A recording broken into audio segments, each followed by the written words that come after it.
Welcome back to Toe the Line, where I'm joined by Reece Murray, who's fighting Tony Lafferty at BKB 29 on the 3rd of December. Reece, how you doing? I'm great, mate. Feel great. How are you doing? I'm good, thank you. Talk to me about how your training's been going for this fight. So, I've just kept it basic, really. Just running, long distance running, obviously get the weight down, sprints, pads, sparring, plenty of pros, plenty of hard sparring. That's pretty much it, really. Of course, your last fight, BKB 28 against Russell Pearce. Is there anything that you've taken away from that fight that you've implemented into this camp? Yeah, I mean, I take stuff away from every fight, really, because with BKB, you're just learning on job, so there's not really a way to prepare for it. So, yeah, I've took some stuff away from that, and I believe I'm going to come back 10 times better than I was that night. Your development in BKB is been amazing. Coming from that loss against Iron or Levitchi, you've got a draw and two wins after that. Talk to me about that loss and what went wrong for you there, and how have you changed and developed to ensure that didn't happen again. It was more of a lifestyle thing what went wrong there.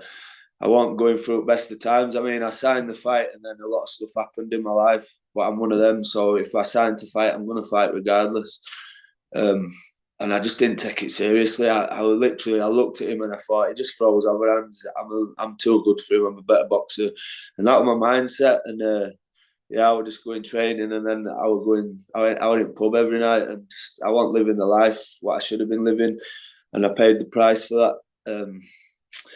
And yeah, so after that, my mindset just completely changed. I just knocked all that on head, and I got serious again. And I've had 6 fights now. Like since that fight, like 3 gloves and 3 bare knuckle, and I've not lost one.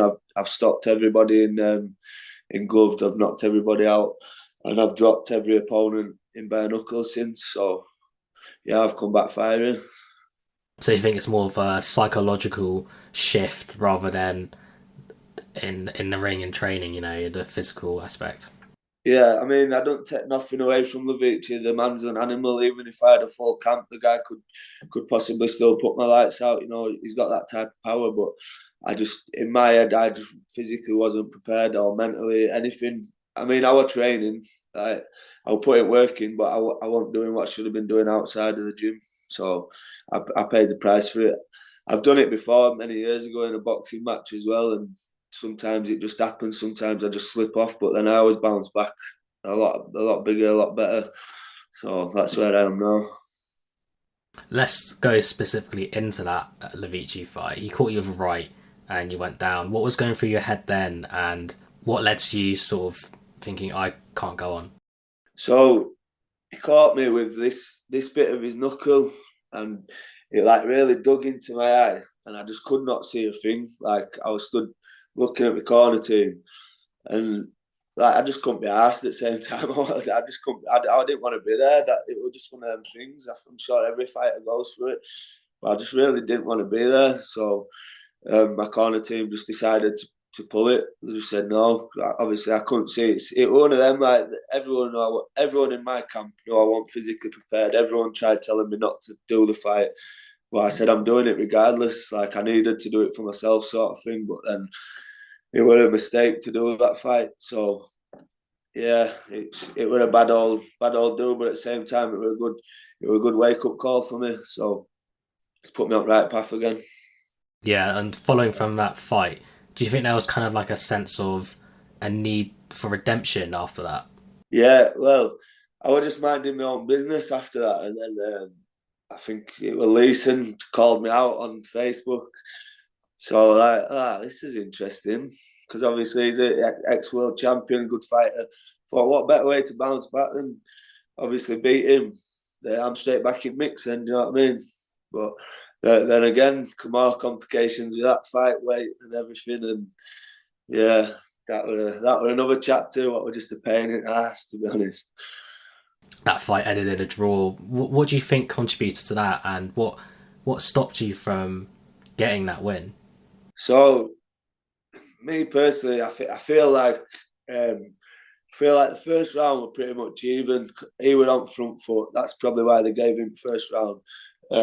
He were coming aggressive.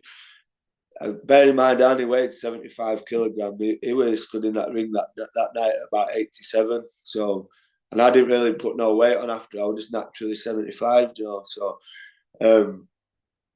I literally jumped in ring with someone. It must have been a cruiserweight or something, and I was a featherweight. So, he just sort of used his weight, put his front foot forward, and he was one of them. So, yeah. It is what it is with him. I'm past that chapter. Like, he didn't come in on weight for a second time, so I moved on. In my opinion, I fought a better fighter than Russell Pearce. I know Leeson's got he's a good fighter, but I feel like Russell Pearce is a lot better fighter than Leeson. And so I feel like I passed that chapter. I don't really need to go back on it unless he's got something to offer me, which at the moment he hasn't. So. With that Russell Pearce fight, it was a really good display from both of you of really good technical boxing, really good ring IQ. How do you think that fight went? And what are you implementing from that fight into this fight against Lafferty? So that fight, my plan was actually to just walk him down and sort of like make him work and then tire him out and just brawl with him, to be fair, because I thought he's going to be a better boxer than me.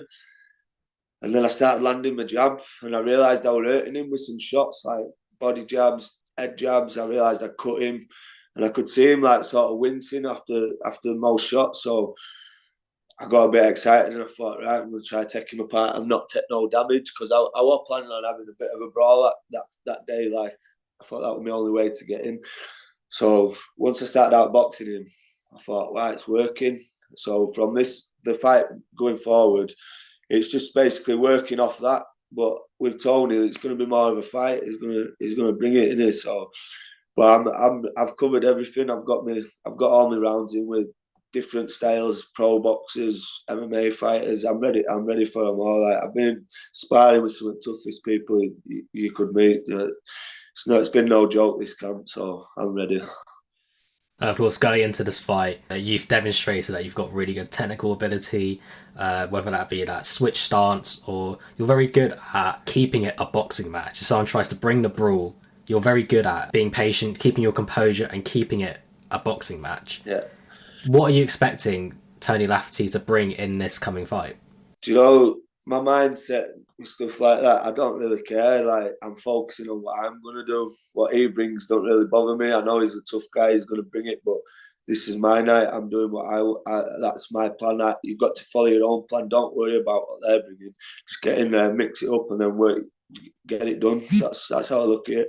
I don't really focus on anyone else. Like, I can't really watch these fights back or all like that. You know, I've just been working. I'm focusing on me, any style, because with this game, even now, like, anything could happen. I could get a phone call tomorrow saying Lafferty's out. You could be, are you fighting so and so? So to me, styles don't really matter. We just prepare for everything. Lafferty is on 2 losses off the bounce against Sean George.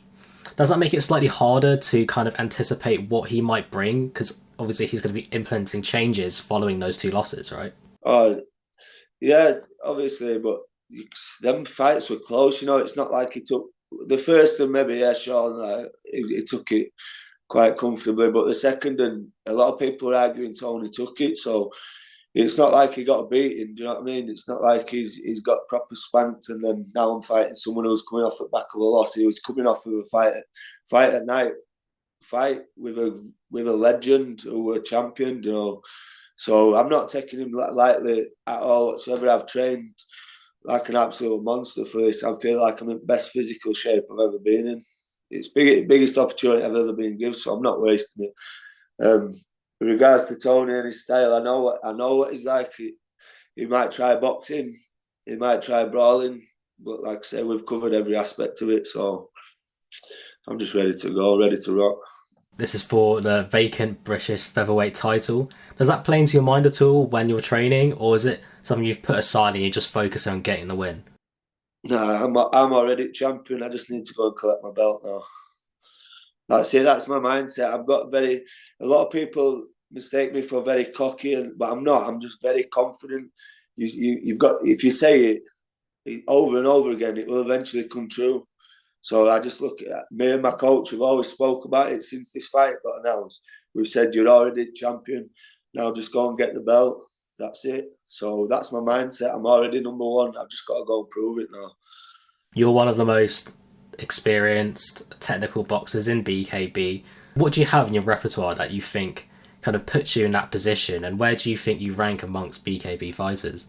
So just my overall like boxing brain. I feel like I'm pretty. It's hard to say because with the Leeson fight, I didn't use my brain. I just sort of used my emotions. But with the Pierce fight, I use my brain. I can find ways to win. I can dig it out of nowhere, sort of thing. I've got plenty of ways to win. I can fight going forward. I can fight on back foot. I've got good footwork, and speed's good. A lot of my sparring partners are saying I'm now hitting a lot harder. I'm sitting down on my punches, and I'm just constantly learning. I'm always in the gym. I literally work at the gym, so I'm always there. So I'm just constantly learning. I feel like this will be my best performance to date, this one, because I've just put everything together now. But yeah, my jab, I feel like I've got one of the best jabs in bare knuckle, and I feel like I've got some of the best footwork. So they're two keys. And counter striking, a lot of people underestimate my style, but when they're getting there with me and then I'm in front of them and they can't hit me, then they get hit themselves. It's frustrating for them, and then it's always afterwards. Everyone's like, "Oh yeah, he's pretty good at what he does," but before it, no one's got respect for it. So I let them think what they want, and I just do my thing. You fight in a switch stance. What advantage do you think that gives you when coming into these fights?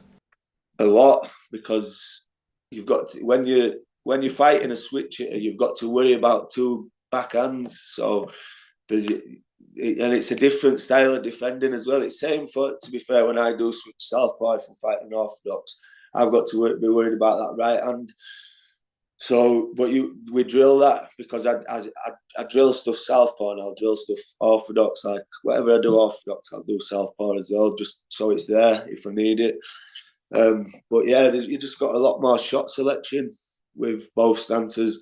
If you feel uncomfortable one way, you can switch it up, and it gives you a different look, and it might throw them off a little bit, and they might think, now they've got to figure out again how to get back in from a different stance. So yeah, it's always good to be able to switch.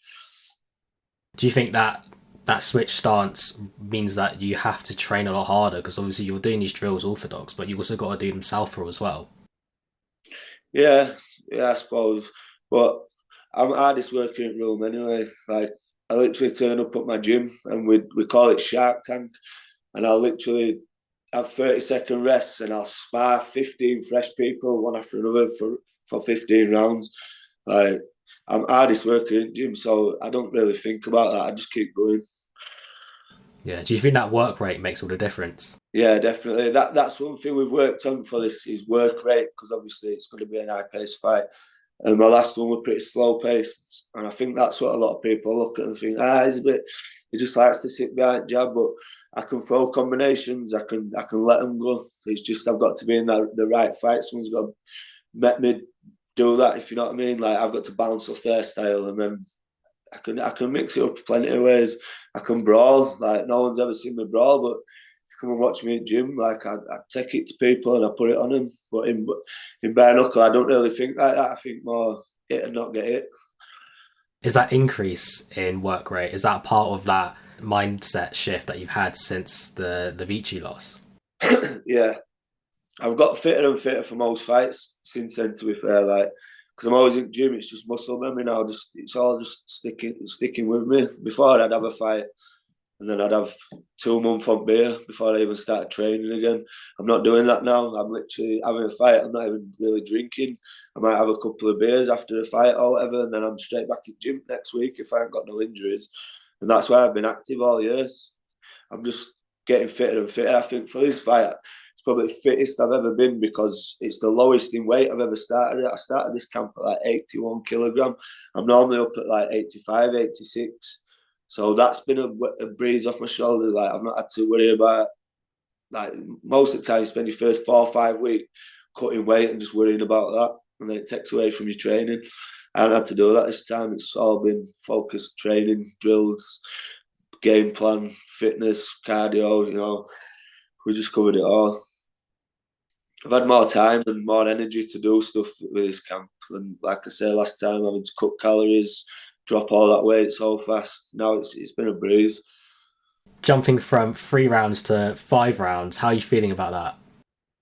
So it's like I say, it's just another day. It don't matter to me. We can do 10 if you want. We can do 12. It don't matter. I've covered it in gym with whatever fight I do. I always like try and triple my rounds in sparring, and I'll get fresh people each round, and I'll lower my rest time. So I'm not worried about rounds or like the pace or whether my cardio's going to hold up. I know it's going to hold up. I know I'm there. I'll be there round 4, round 5, and I'll still be sharp. I know I will. So. Yeah, if he's trained hard, it's going to be an absolute dogfight. I know that. Is there any difference in how your training was for Pierce and coming into this fight because of the increase in rounds? Yeah, I mean, with Pierce, my plan was to brawl him because he was the better boxer. So I feel like, I'm not saying Lafferty can't box because I know he's working with some good coaches now and he's got a good team around him, and I've seen him box. But I feel like I am the better boxer out of us two. So I feel like that might be sort of his plan to sort of press me. But a lot of people forget like how naturally big I am as well. It's pretty hard to push me back, you know. Like I cut a lot of weight to get to this weight.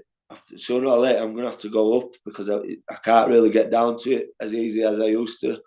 So yeah, that's a factor as well, like weight, natural size, stuff like that, boxing. Let's talk about your journey into BKB. How did you get started? You know, how did it come up for you? So it was always boxing to me. I never really took an interest in bare knuckle, to be fair. I used to watch my mates do it, like Scott, Smudger. I used to watch it, but when I used to watch them, I never ever thought that's stupid, that like I wouldn't do that. It just seemed barbaric, you know. Everyone's face is just mangled and bits hanging off and stuff like that. So I didn't ever think I'd do it. But my best friend, you might have heard it on the podcast what I did with Tom Ross. We were sat in a pub and I'd give boxing up. I'd just won a title. And I'd give it up. Money wasn't great. I wasn't getting much exposure. It was just getting stale. And he was telling me that not to quit and stuff and saying, you're going to get an opportunity sooner or later. And then about 2 weeks later, he took his own life, and my world just went to shit. Basically, I was just drinking all the time and stuff. But I didn't even click into my head the conversation what we'd had a couple of weeks before, and then I got contacted by Jim, and he offered me a fight, and I just broke down crying there, and then it was just meant to be. So I just sobered up, stopped drinking, stopped doing all of this shit. I went to Jim, and now like I just fight in his memory sort of thing. So every fight like he's with me. He put me on this path. So that's basically how I got into BKB through that. Do you find there's any kind of sense of extra kind of motivation or responsibility because of that? Yeah, definitely. I mean, I feel like he's there with me when I'm walking to the ring. I feel like he's there. It's mad. I feel like he's there in the gym with me when I'm training, when I'm putting it in, and like my lungs are burning and like my body's ready for shutting down. Like he's there, and I can just go harder because I think of him. I can go that extra round when I shouldn't be able to because I think of him. So yeah, it definitely gives me motivation. Also, you're a proud father as well. Does that family aspect come into it? Yeah, definitely. I mean, my youngest son, I've got like 3 or 4 title belts, and every time I fight, like he always says, "Daddy, you're gonna bring me another belt home," stuff like that. Yeah, they give me motivation. I've got 2 sons, I've got a daughter. They all just motivate me to do well. Like if anything in life, at least this I can do, and people can look back, especially my kids, and be like, you know, my dad did it how he wanted to do it. So yeah, they're always in gym with me as well. Like you might have seen pictures. My daughter's always in gym with me. Sons are always in gym with me. So it's always motivation, always good motivation. Does that add any more pressure coming into these fights as well? Obviously, there's the positive side of the motivation, but that responsibility, that pressure, does that ever get to you? No, not really, because the thing is with my children, they'll love me regardless whether I win or lose. So I'll always be a winner to them. So it don't really. There's no extra pressure. So, following this fight, say it does go your way, you're British featherweight champion. What's next for you after that? I don't want to look too far past this fight. Obviously, my full focus is on Tony. But saying it goes well, blah blah blah, into next year, I won't mind fighting with them Americans, but on a BKB show, like a boxing show, not a clinch show. But yeah, like one of the top dogs over there, definitely. Would you ever consider fighting in, say, BYB, triangle ring, the longer rounds, the clinching?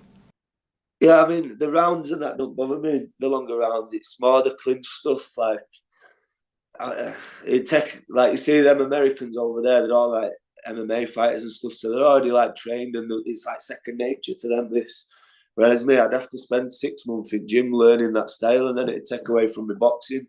So no, I don't think that sort of that rule set really suits me. I want to stick at what I'm good at. How do you see this fight against Lafferty going? Do you think it'll go the distance? Do you think you'll get the stoppage? How do you think it'll go? I don't know. I don't really like to make predictions, but it's going to be a rough night for both of us. We're both gonna have some facial changes, probably broken hands, and it's just going to be one for fans. We're gonna take the roof off that place.